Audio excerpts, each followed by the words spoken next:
The trial was supposed to be routine. Another hearing in another courtroom, just one of many names on the docket. But from the moment former Officer Brian Kessler entered Courtroom C of the Westvale Federal Courthouse, it was clear this was no ordinary day. He walked in with the kind of presence that drew attention, not respect, but tension. Dressed in a dark gray suit that strained across his broad chest and shoulders, his tie knotted like an afterthought, he looked less like a man defending himself in court and more like someone daring the world to challenge him. But what truly set the tone wasn't Kessler's posture, or even the crowd of officers and civilians who packed the gallery. It was his eyes narrowed, scanning, dripping with barely restrained contempt as they landed on the woman seated behind the bench.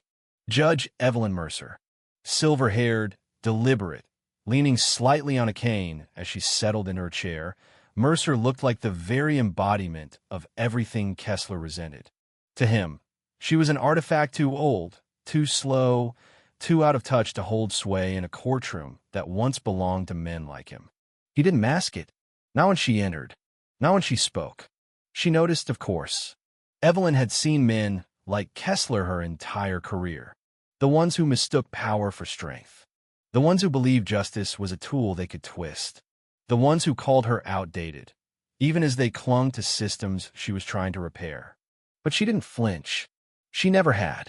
The tension crackled in the courtroom like the spring storm brewing outside. Rain battered the tall windows in intermittent bursts, while journalists and activists buzzed in hushed tones across the gallery. Even staff from other departments lingered, unable to tear themselves from what promised to be a reckoning. Kessler sat at the defense table like a king without a crown.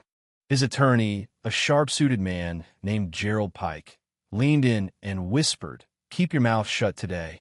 Don't give them ammunition." Kessler gave a humorless smirk. "I'm not the one on trial here." "You are, Brian," Pike replied curtly. "And this judge? She's not playing games." The courtroom silenced as Judge Mercer lifted her gavel and brought the session to order. Her voice, though aged, rang with undeniable clarity.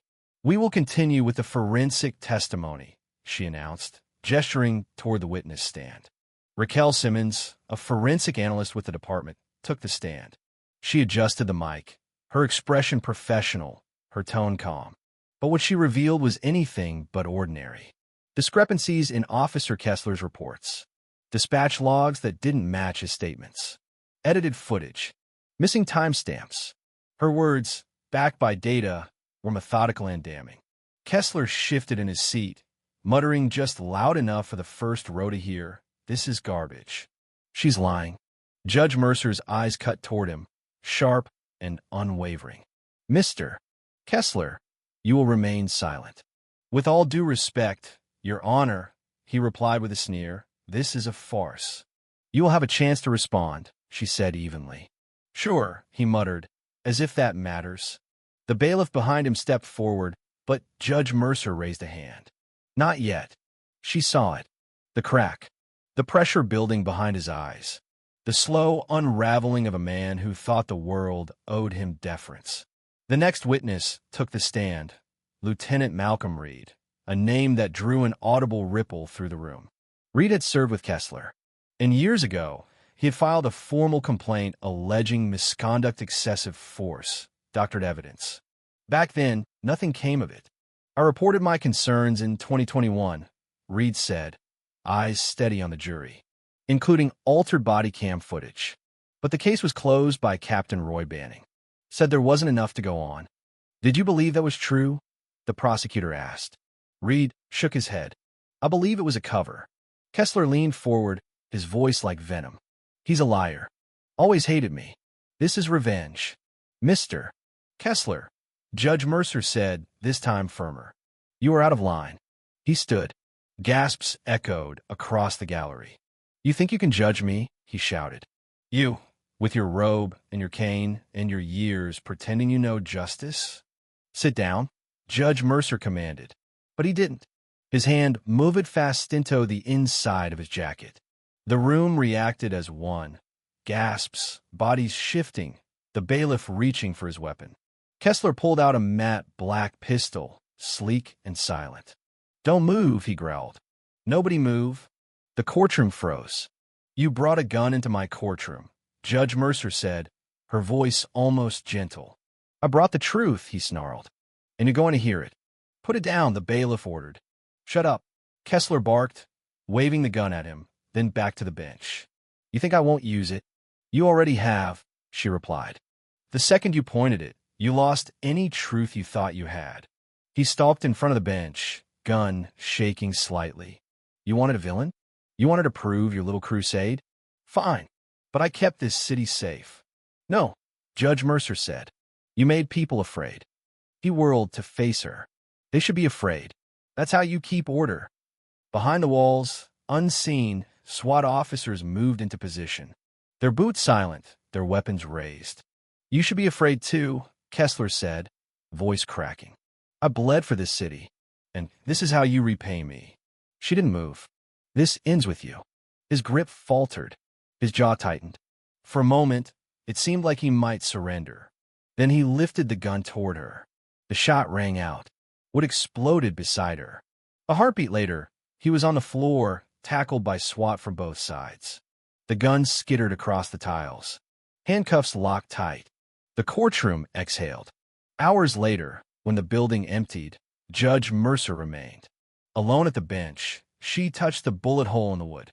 An inch to the left, and her story would have ended here. But it hadn't, and she wasn't done.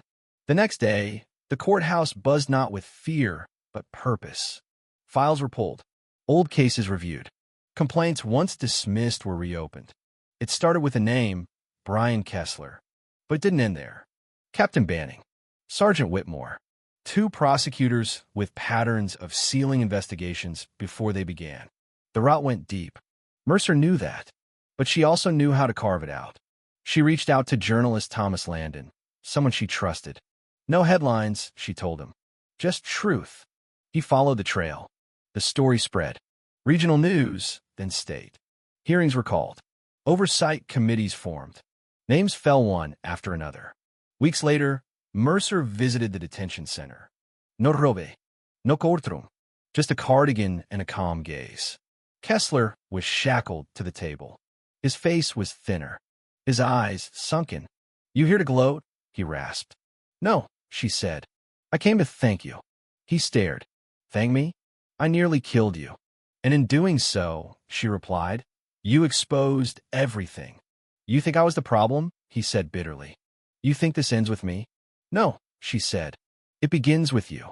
She left him sitting there, stunned. In the months that followed, Riverbend changed. Slowly, painfully, but undeniably. Community review boards formed. Civilian panels began reviewing every case that passed through police hands. Schools introduced justice courses.